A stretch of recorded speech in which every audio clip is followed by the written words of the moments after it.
Bonjour et bienvenue sur la mécanique universelle. Alors aujourd'hui nous sommes le dimanche 23 octobre 2022.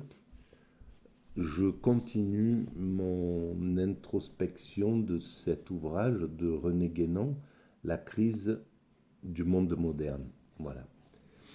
Alors c'est en lien avec le site que je développe sur internet, mécaniqueuniverselle.net, selon lequel l'humanité est destinée à atteindre son ultime perfection. C'est ce que j'essaie de démontrer. Alors cette perfection, c'est une perfection, c'est l'humanité, selon moi, se dirige vers, dans quelques siècles, voilà, je ne sais pas combien de temps il faudra encore pour atteindre cet état d'ultime perfection, cet état où l'humanité aura concrétisé entièrement son évolution. Euh, et donc dans cet état-là, il y a par exemple la paix universelle, puisque c'est une condition fondamentale pour que l'homme soit heureux, soit en paix, soit voilà, pour éviter ce qu'on est encore contraint de dérouler devant nous, c'est-à-dire la guerre, la haine entre les communautés, etc. Des choses qu'il faudra dépasser et que l'humanité dépassera naturellement. C'est qu'une question de temps, selon moi. Voilà, donc on se dirige vers cela. Ça prendra quelques siècles encore de travail acharné de l'humanité, parce qu'en fait, elle travaille à ça, même si on ne peut pas mesurer clairement les progrès, l'évolution, c'est pas visible. Il faut vraiment regarder l'évolution humaine à la loupe pour pouvoir y déceler vraiment ces moments d'évolution. En fait, on est tout le temps en évolution dans ce sens-là. Alors voilà, il y aura la maîtrise parfaite du comportement. On parviendra à ça, on voit tout le travail qui est fait à travers la psychologie, la- le développement de la conscience, le- la lutte contre le racisme, contre euh, voilà, contre le mépris d'autrui, etc., etc. Alors, parallèlement à ça, comme nous n'avons pas, il y a des moments de recul, voilà, les guerres ce sont des moments de recul, mais qui sont nécessaires à l'humanité. À la sortie de chaque guerre, le progrès de l'amour du prochain est d'autant plus important, intense, etc. Alors il y a cette partie-là, puis il y a la partie qu'on développe aussi, c'est la maîtrise de notre environnement, c'est-à-dire de la façon dont les villes sont organisées, les villages, les liens entre les, les transports, etc. Tout un tas de choses que nous ne cessons d'améliorer. Là, par exemple, de nombreux pays commencent à travailler sur des villes propres, des villes parfaitement écologiques. On le voit en Arabie Saoudite, on le voit en Allemagne, on le voit en Chine, on le voit voilà, aux États-Unis, en Europe. Donc il y a cette intention. On voit que l'humanité vient de mettre le doigt dans le rouage de l'écologie. Ça commence à peine, hein. C'est, il nous a fallu 40 ans, 50 ans pour prendre conscience des désastres que nous créons sur cette planète. Mais c'est comme ça, l'humanité prend du temps, c'est pas spontané. C'est comme pour l'être humain, on, On a des symptômes, par exemple, voilà, si on abuse de quelque chose, de la nourriture, du sucre, de l'alcool, de la cigarette, je ne sais pas, des choses qui sont néfastes à notre corps, on commence à en avoir des symptômes. Voilà, on commence à voir que, bon, avec l'alcool, on perd un peu la mémoire, avec la cigarette, on perd du souffle, avec le sucre, on grossit, on commence à prendre, à sortir du poids normal, etc. Ce sont des symptômes, et la plupart des êtres humains n'entendent pas ces symptômes. On, ne, on, est, on est sourd à tout ça. Et l'humanité, c'est la même chose. Les symptômes étaient là depuis longtemps. Dans de l'impact de l'homme sur la planète. Mais les intérêts, alors voilà, pour l'addict à l'alcool ou à la cigarette ou à la, ou, ou à la nourriture, euh, le plaisir est plus important. Euh, pour la société, ben, le plaisir de gagner de l'argent est plus important pour les compagnies pétrolières, pour les, etc., etc. Donc c'était ceux qui maîtrisent, qui avaient la possibilité, étaient dans le même état de dépendance que quelqu'un qui est alcoolique et qui a un problème avec l'alcool. Le plaisir est plus important que les symptômes qui montrent qu'il y a danger. Voilà. Et là, c'était la même chose.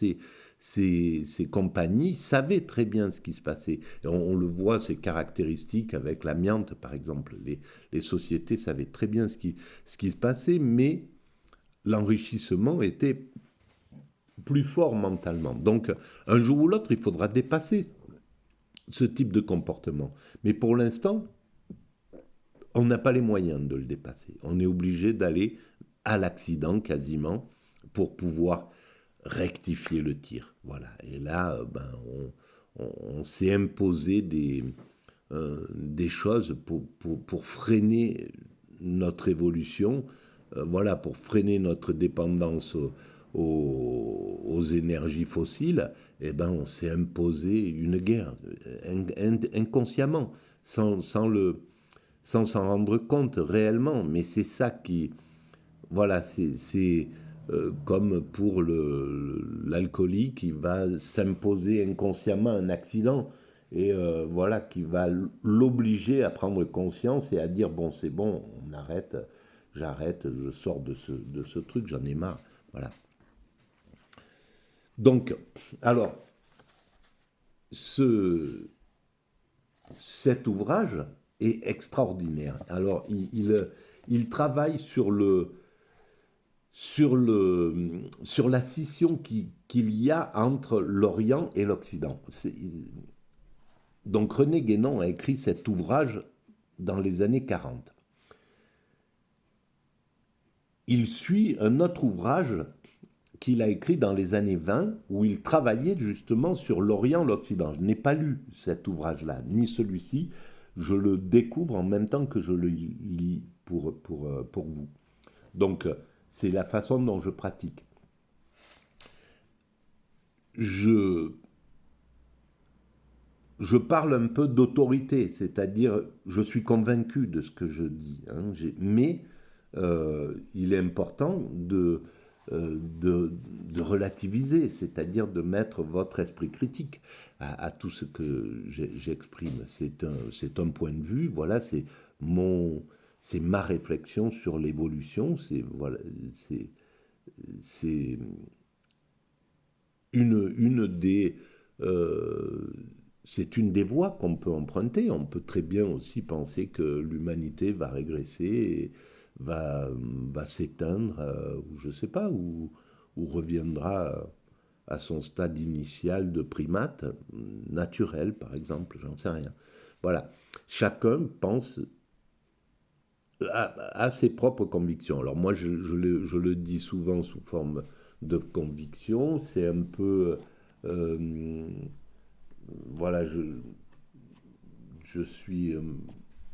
bon, je parle souvent un petit peu comme ça, avec, avec beaucoup de conviction, mais je recommande à chacun de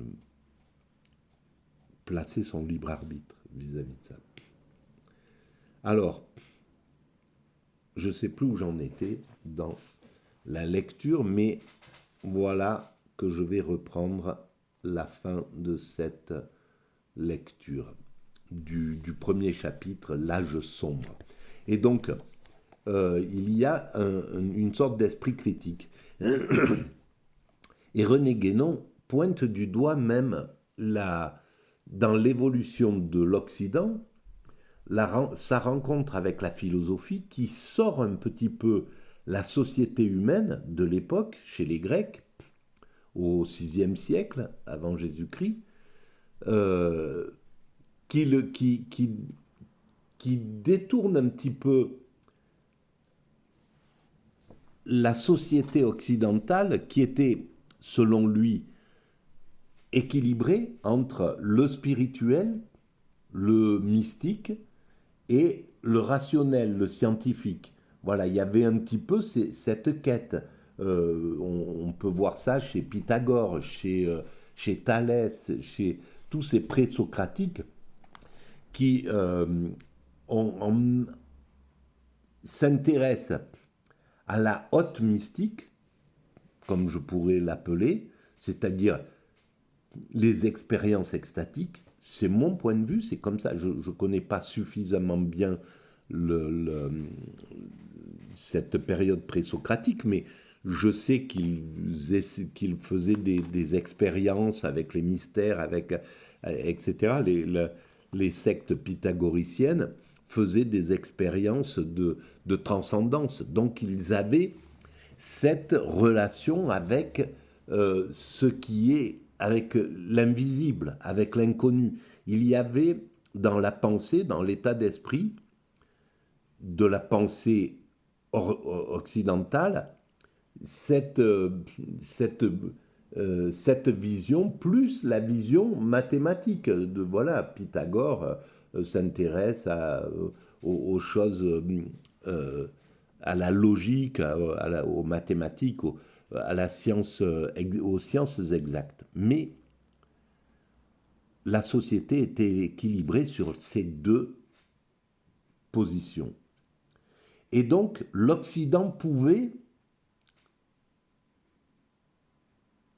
selon René Guénon, à ce moment-là, avant, pouvait communiquer avec le monde oriental qui était sur qui était posé sur cette partie mystique, sur cette partie spirituelle, on va dire. Et donc le lien pouvait se faire, la relation pouvait être établie ces, entre ces deux positions de l'humanité, ces deux espaces Orient-Occident. L'Orient, c'est l'ensemble des autres cultures, en somme. Hein, voilà, toutes les cultures traditionnelles qui sont encore proches de leur spiritualité. Et donc, cette scission se serait faite aussi engagée par la philosophie. Je ne suis pas forcément d'accord avec ça, et disons que j'ai pas l'esprit critique de cette... Oui, bien sûr, j'ai un esprit critique envers l'Occident, parce que je fais partie de l'Occident, et donc pour moi, dans ma façon de penser, je pense que on doit commencer par critiquer soi-même, et c'est valable pour un conflit entre deux personnes, entre un homme et une femme par exemple. Voilà, quand dans un couple, si on veut sortir du marasme, la meilleure solution, c'est de commencer par dire, voilà, mes torts, ce sont là, mon mauvais comportement est là, je suis désolé, je m'excuse, je te demande pardon, je me suis mal comporté là, j'agis comme ça, et c'est pas bien. J'en suis convaincu et je suis conscient de ça. Et ça permet à l'autre de dire, ben, je te remercie et ben, moi aussi je dois dire que, voilà, moi aussi, je m'excuse de ce tel type de comportement, etc.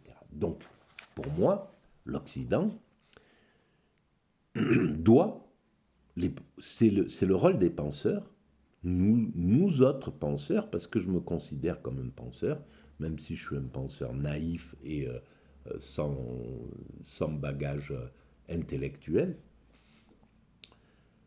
nous autres penseurs de l'Occident, nous devrions critiquer avant tout notre côté.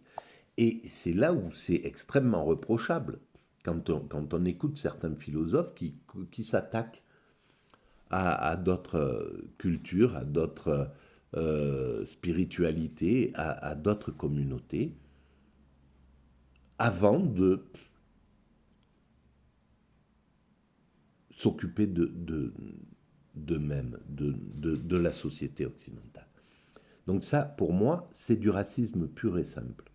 Déguisé, euh, sourd, du racisme doucereux, je ne sais pas comment on pourrait dire, mais c'est du racisme, tout simplement. À partir du moment où on n'inclut pas soi-même dans une critique, c'est un esprit raciste. Alors ça, je l'ai écrit depuis, ça fait 20 ans, hein, depuis le début de la mécanique universelle. Quand, voilà, quand on va critiquer, par exemple, quand l'Occident, des penseurs occidentaux vont critiquer l'islam, par exemple, parce que c'est un petit peu ce qui se passe actuellement, voilà, on pointe le, le bouc émissaire, il est là. Quand on va pointer le, la religion musulmane, les choses qui, effectivement, il y a des choses qui sont condamnables, comme partout, comme chez nous, comme dans toutes les communautés. On devrait commencer par dire, eh bien, chez nous, voilà, on a ça, ça, ça et ça. Le monde chrétien se comporte comme ça, comme ça, comme ça, comme ça, comme ça. Et ça, c'est pas bien au niveau de l'évolution humaine. C'est pas bien sur la planète, c'est pas bien, etc.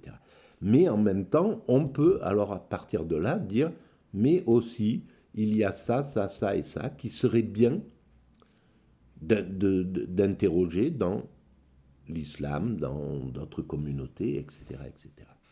Voilà. Mais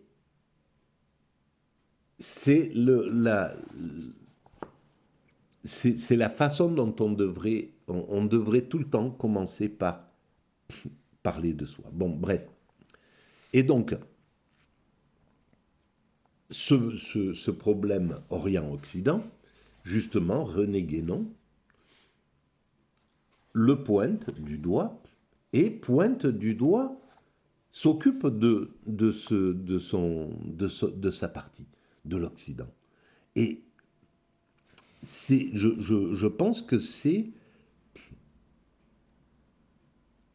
le plus humain, voilà, le plus humain, le plus humaniste, en somme, si on se considère humaniste. Voilà. Donc, voilà à peu près comment se déroule cette pensée. Alors, je vais commencer à lire, je découvre en même temps, et puis éventuellement je commente.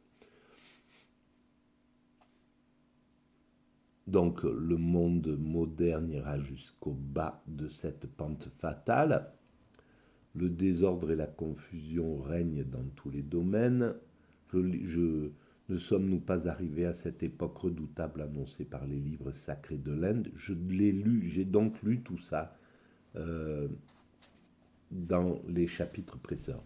Alors je pense que j'en suis là. Maintenant, une question se pose. Quelle est la raison d'être d'une période comme celle où nous vivons? Donc il faut bien revenir à cette partie de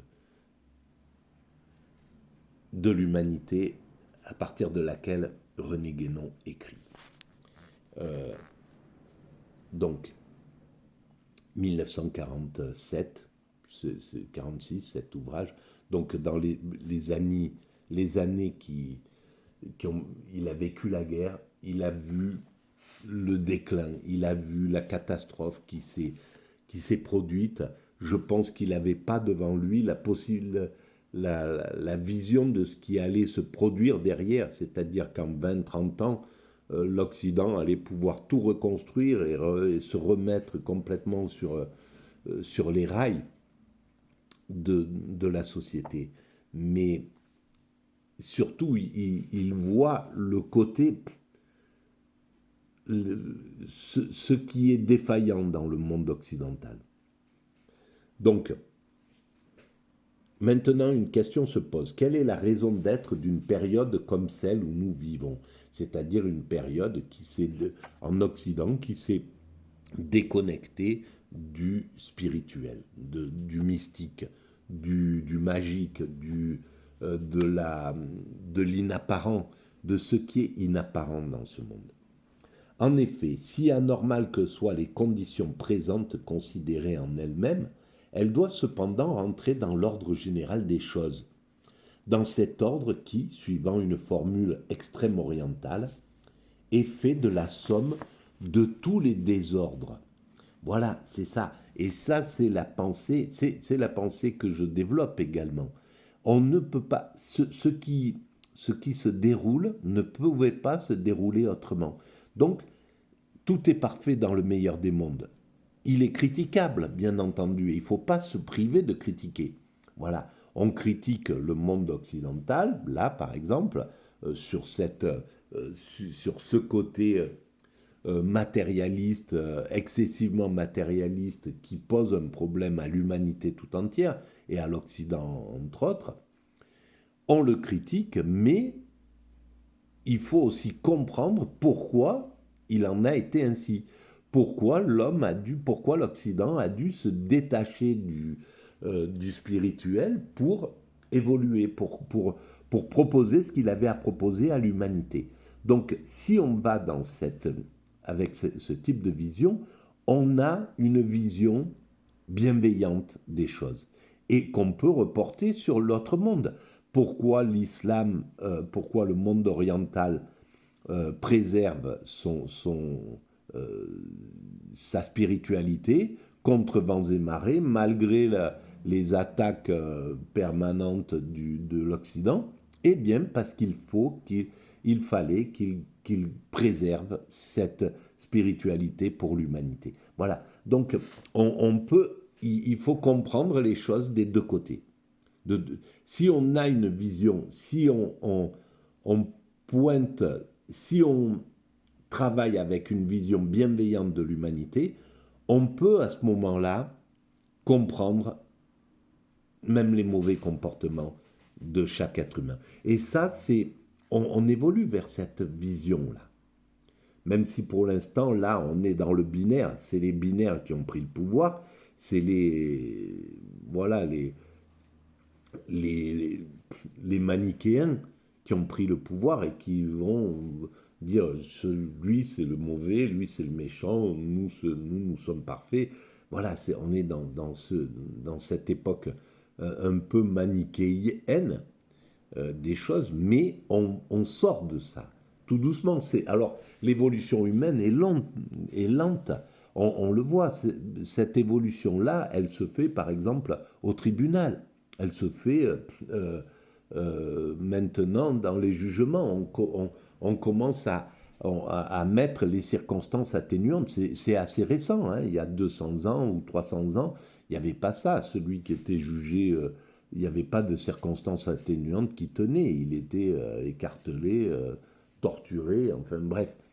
Alors maintenant, on commence à mettre les circonstances atténuantes, à comprendre cette chose-là. Il y a encore beaucoup de chemin à faire. Là, je vous renvoie au chapitre que je consacre au mal sur la mécanique universelle, où je démontre l'importance du mal. Et donc la société humaine, elle remerciera ceux qui vont transgresser les lois, qui vont transgresser le système, pour pouvoir abuser et en toute légalité, par exemple. Parce que ça oblige la société à aller poser une loi. L'homme cherche à abuser ses semblables tout en restant dans la légalité, et la société humaine elle se rend compte de ça. Il n'y a pas de loi à ce moment-là. Il y a il y a un manque législatif. Et ben, on va poser une loi. Et c'est comme ça que le code pénal évolue. Maintenant, il est riche de centaines de milliers de lois, mais c'est pas pour rien. À chaque fois, ces lois, elles viennent pour combler un vide. Et donc, le travail du transgressant, de celui qui va transgresser et qui va aller chercher dans le vide juridique comment abuser de son congénère, il travaille autant que le législateur pour l'humanité. Je parle de ça. Donc, on doit le condamner, mais on doit en même temps ne pas avoir de mépris pour lui, avoir du respect pour lui, avoir du respect pour la personne qu'il est. Et ça n'empêche pas qu'on le condamne. Et c'est là où on voit l'aberration de ce qui est en train de se passer là par rapport à un crime odieux qui s'est déroulé à Paris. Et on voit des animateurs de télé à qui on donne un pouvoir mais hallucinant dans la société. Ils ont tous les jours droit pendant des heures à dire leur point de vue sur la société, sur comment doit évoluer la société. Et ce sont des points de vue réactionnaires, des points de vue de gens qui n'ont absolument pas à donner leur point de vue. D'abord des points de vue de milliardaires, des points de vue de réactionnaires, c'est dingue, quoi, que notre système est dérivé dans ce sens-là. C'est hallucinant.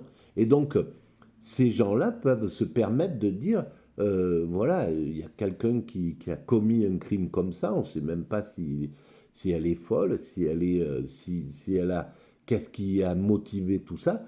Et ils réclament, ces gens-là, une justice expéditive et un enfermement à vie. Mais c'est hallucinant, quoi. C'est dingue de pouvoir laisser la parole à ces gens-là. Et comment, en plus, quelqu'un qui arrive à dire une chose pareille, on va accepter de le laisser en place. Il n'y a rien qui sert de leçon. C'est-à-dire que il passe malgré tout le temps au travers de l'évolution de l'humanité qui devrait dire, bon là non, stop, vous n'avez pas... Voilà, qu'on corrige, qu'on puisse se corriger justement par la condamnation. Et donc, ce système ne condamne même plus ces dérives. Et c'est hallucinant, quoi, c'est dingue de voir où l'humanité a décliné parce qu'elle est, en somme, sous la coupe d'un système dominant qui a vissé tout le système démocratique, tout le système républicain démocratique, il a été complètement vissé par ce système-là. Et ça, c'est quand même complètement... c'est inquiétant, quoi, parce que le monde évolue et nous, on part dans le réactionnaire, dans quelque chose qui devient insensé, c'est-à-dire on n'a plus à réfléchir, voilà, sur un crime, on décrète des mecs comme ça, voilà, qui ont juste accès aux médias peuvent décréter que qu'on n'a plus à juger ce genre de choses, qu'on doit partir dans des justices expéditives. Enfin, c'est dingue. Voilà. Alors, cette époque si pénible et si troublée, qu'elle soit, doit avoir aussi, comme toutes les autres, sa place marquée dans l'ensemble du développement humain. Et d'ailleurs, le fait même qu'elle était prévue par les doctrines traditionnelles, puisque les doctrines traditionnelles disent que on passe par telle période. Voilà, l'humanité, l'évolution de l'humanité passe par la période de fer, la période d'airain, la période jusqu'à la période d'or qui est la perfection, l'état de perfection. Donc ça aurait été déjà pensé par les doctrines traditionnelles, par l'hindouisme, par le judaïsme, le christianisme, etc., l'islam. Ça a été pensé déjà par ces doctrines traditionnelles. Et donc rien que ça veut dire que ces périodes-là, elles sont une nécessité dans l'évolution. Voilà, ça démontre cette chose-là. Et à cet égard, une indication suffisante. C'est pour ça que, bien sûr que je critique ce pouvoir hallucinant qu'on a donné à quelques individus là, qui passent à la télévision et qui parlent au nom de l'ensemble, alors qu'ils n'ont pas l'éthique de l'humanité. Ils sont déconnectés de l'éthique réelle de l'humanité, de ce qui se passe, dans comment le peuple se comporte globalement dans l'humanité. Et donc, évidemment que je conteste ça, mais en même temps, s'ils sont là, s'ils ont ce pouvoir, si la société humaine leur a donné ce pouvoir, il y a du sens derrière ça. Ça veut dire que, eh bien oui, peut-être que c'est par le pire qu'on doit évoluer, on doit, cette évolution par le pire a du sens et c'est elle qui va faire évoluer peut-être le mieux possible la société humaine. Voilà, il faudra qu'elle regarde ça en face et qu'elle évolue en fonction de ça. Ce que nous avons dit de la marche générale d'un cycle de manifestations, allant dans le sens d'une matérialisation progressive, donne immédiatement l'explication d'un tel état et montre bien que ce qui est anormal et désordonné, à un certain point de vue particulier, n'est pourtant que la conséquence d'une loi se rapportant à un point de vue supérieur ou plus entendu. Voilà, c'est l'état de tolérance, la réflexion, la pensée tolérante de l'évolution humaine. Nous ajouterons, sans y insister, que, comme tout changement d'état, le passage d'un cycle à un autre ne peut s'accomplir que dans l'obscurité. Il y a là encore une loi fort importante et dont les applications sont multiples, mais dont, pour cela même, un exposé quelque peu détaillé nous entraînerait beaucoup trop loin. Alors, dans l'obscurité, le passage d'un cycle à un autre se fait dans l'obscurité, c'est-à-dire on ne se rend pas compte. On ne peut pas se rendre compte, c'est intangible, ce qui est en train de se passer, par exemple. Voilà. Le passage du néolibéralisme, voilà, le passage des années de ce qu'on a appelé les 30 glorieuses au néolibéralisme s'est fait sans qu'on s'en rende compte. Le mur de Berlin tombe, Reagan, Thatcher, Mitterrand s'impose dans le paysage politique, avec un retour réactionnaire à un système dominant que serait l'Occident qui reprend, ivre de sa victoire sur le communisme, se sent complètement tout-puissant et donc rentre dans un mouvement de toute puissance qui est les 30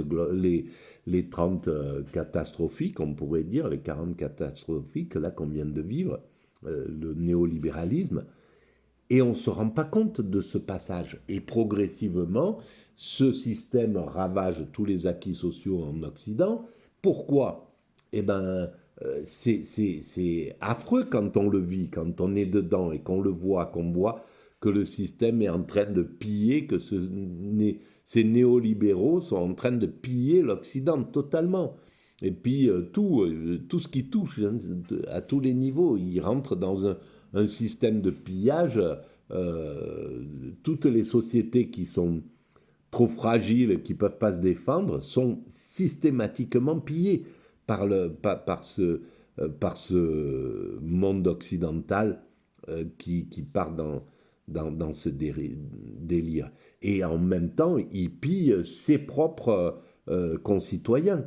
Voilà, le peuple s'est complètement appauvri depuis ces 40 ans. Et donc les richesses sont parties dans un système comme ça, oligarchique, à ce niveau-là.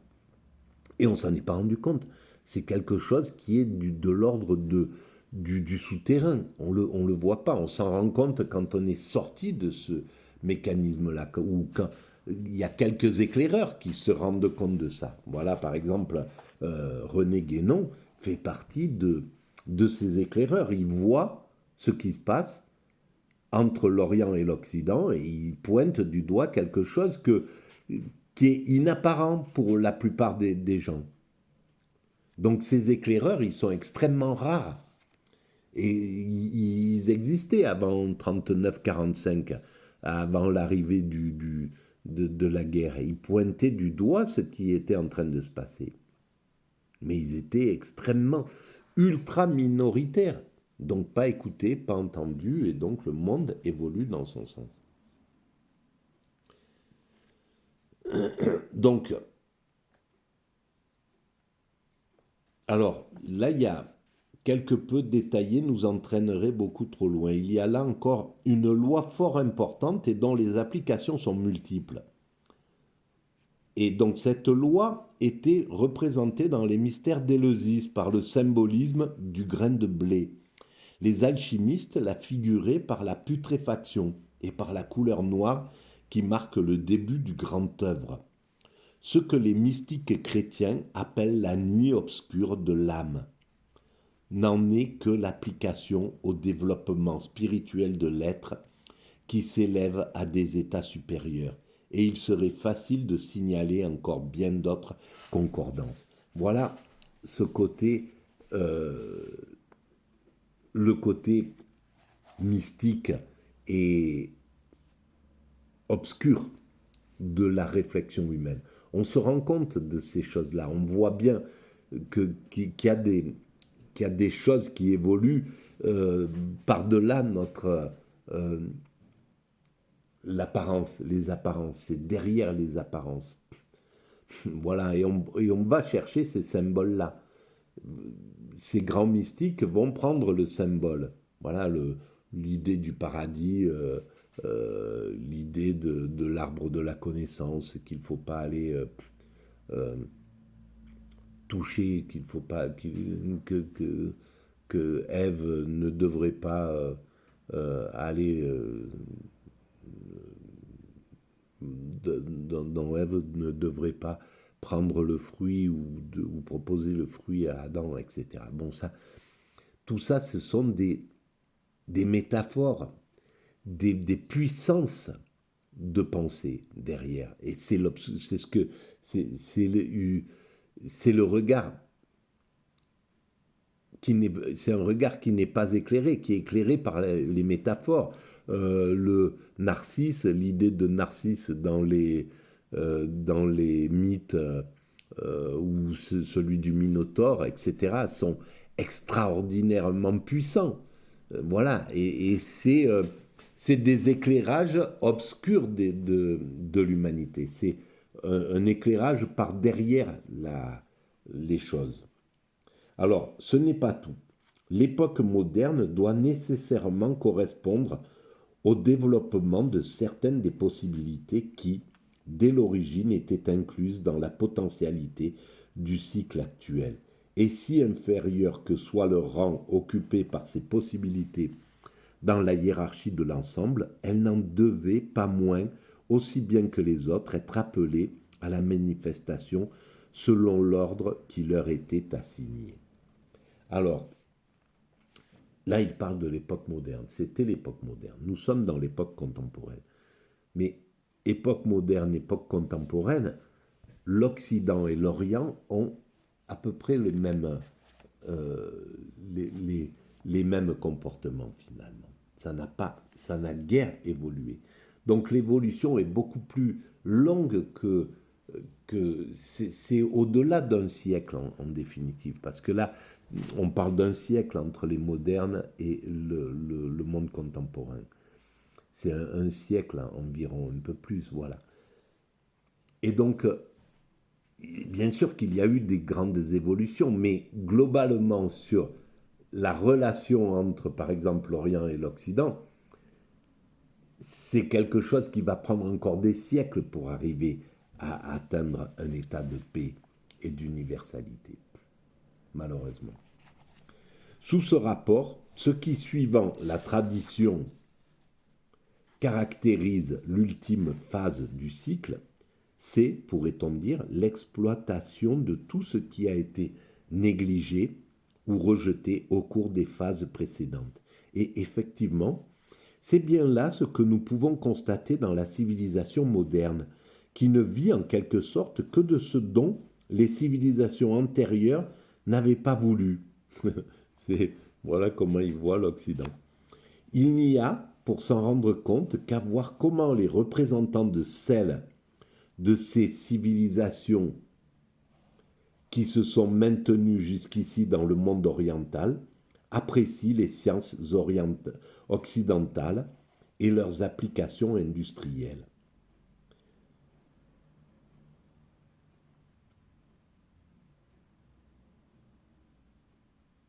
Ces connaissances inférieures, si vaines au regard de qui possède une connaissance d'un autre ordre, devaient pourtant être réalisées, et elles ne pouvaient l'être qu'à un stade où la véritable intellectualité aurait disparu.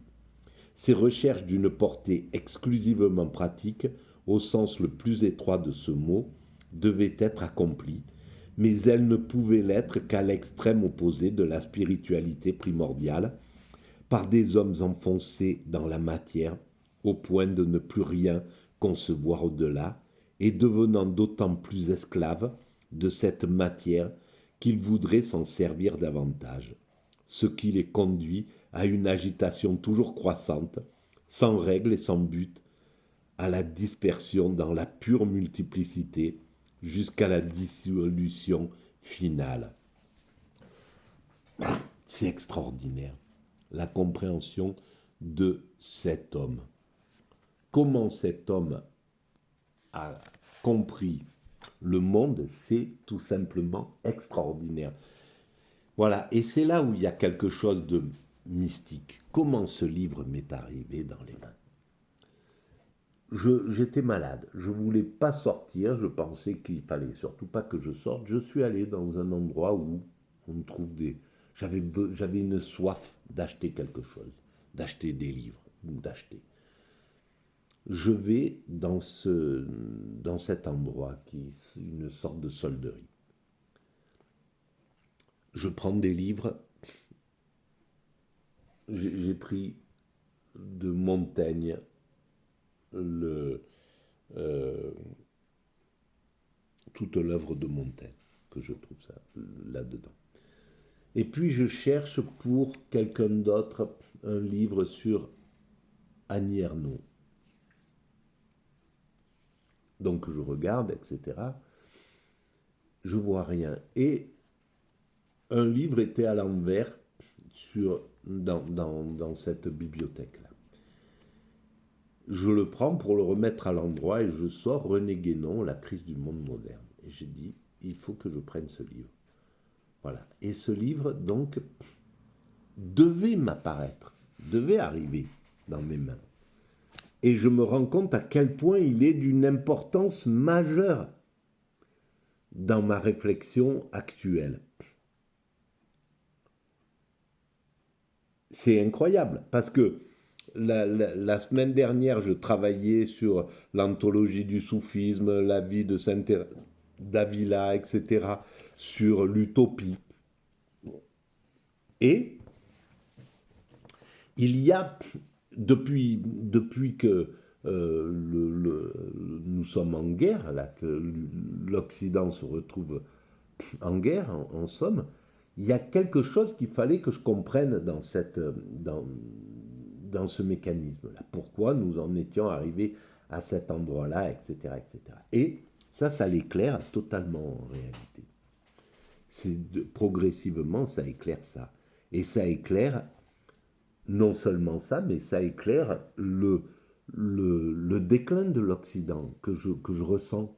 Je ressens cet Occident qui se bagarre pour essayer de rester en tête de ligne, qui essaye de combattre par tous les moyens matérialistes, par tous les moyens bassement intelligents, par tous les moyens guerriers, par tous les moyens primitifs, par tous les moyens primaires, par tous les moyens qui ne sont pas liés à, qui sont pas dignes de sa conscience, de son intelligence, dont René Guénon fait partie. Voilà. Comment on laisse passer des intelligences comme ça, qui auraient permis qui permettent de comprendre que le monde ne doit pas évoluer par l'épreuve de force, que l'Occident ne sortira pas vainqueur de l'épreuve de force. Voilà, je ne le pense pas, c'est vraiment ma conviction. On est dans un système où c'est fini, on sent que c'est terminé le monde unipolaire. Il est fini. Et les États-Unis l'avaient compris déjà. Ça avait été dit par Obama, etc. Et comment se fait-il que, malgré tout, on le comprend en théorie, on n'arrive pas à l'appliquer, on repart dans les mêmes mécanismes absurdes. Bon, bref. Telle est esquissée dans ses grands traits et réduite à l'essentiel la véritable explication du monde moderne. Mais déclarons-le très nettement, cette explication ne saurait aucunement être prise pour une justification. Un malheur inévitable n'en est pas moins un malheur. Et même si du mal doit sortir un bien, cela n'enlève point au mal son caractère. Nous n'employons d'ailleurs ici, bien entendu, ces termes de bien et de mal que pour nous faire mieux comprendre, et en dehors de toute intention spécifiquement morale. J'ai l'impression de me lire. C'est hallucinant parce que, en bien moins bon évidemment, voilà, là on voit quelqu'un qui maîtrise non seulement son sujet, mais qui en plus maîtrise l'écriture. Mais globalement, je pense exactement comme ça. Et j'ai écrit exactement ça de façon beaucoup moins belle, bien sûr, mais c'est exactement ce que je retrouve sur la mécanique universelle, alors que je n'avais pas lu René Guénon. Les désordres partiels ne peuvent pas ne pas être, parce qu'ils sont des éléments nécessaires de l'ordre total. C'est exactement ce que j'écris. Ce qui se produit ne peut pas ne pas se produire. Ce qui s'est produit ne pouvait pas ne pas se produire. Mais c'est incroyable. Mais malgré cela, une époque de désordre est en elle-même quelque chose de comparable à une monstruosité qui, tout en étant la conséquence de certaines lois naturelles, n'en est pas moins une déviation et une sorte d'erreur ou à un cataclysme qui, bien que résultant du cours normal des choses, est tout de même, si on l'envisage isolément, un bouleversement et une anomalie. Voilà, on est obligé de considérer les choses comme anormales. Voilà, cette guerre, on est obligé, moi je me sens obligé de la considérer comme anormale, comme un choix de l'Occident et de l'Occident, parce qu'en définitive, que ce soit les Russes ou les Occidentaux, on fait partie de cet Occident. Et donc, on est obligé de le concevoir comme quelque chose d'anormal, même en sachant que ça ne pouvait pas ne pas se dérouler, que c'est ce qui devait se dérouler. et que c'est par cette guerre que nous aurons des bénéfices supérieurs à la sortie de tout cela. Voilà. On est obligé de lutter contre. On ne peut pas tomber dans la... L'idéal, ça serait la fatalité. C'est comme ça, c'est ce qui doit se produire. Donc voilà, on verra ce qui va se... On verra ce qui ressortira de ça. Qui sortira vainqueur de ça? Peut-être l'Occident, peut-être la Russie, peut-être la Chine, peut-être, etc. Qui? On ne le sait pas. C'est dans 20 ans, dans 10 ans, dans 20 ans qu'on comprendra pourquoi on devait passer par cette période-là. Alors ça serait l'idéal, bien entendu, d'avoir une vision comme ça. Mais on est des êtres révoltés pour la plupart. Et ça c'est la réaction du sage. Et je ne suis pas sage. Mais un sage dirait cela. Voilà, un sage ne prendrait pas de position. Et il est dur d'être sage, hein, parce qu'on voit par exemple, même Gandhi, dans,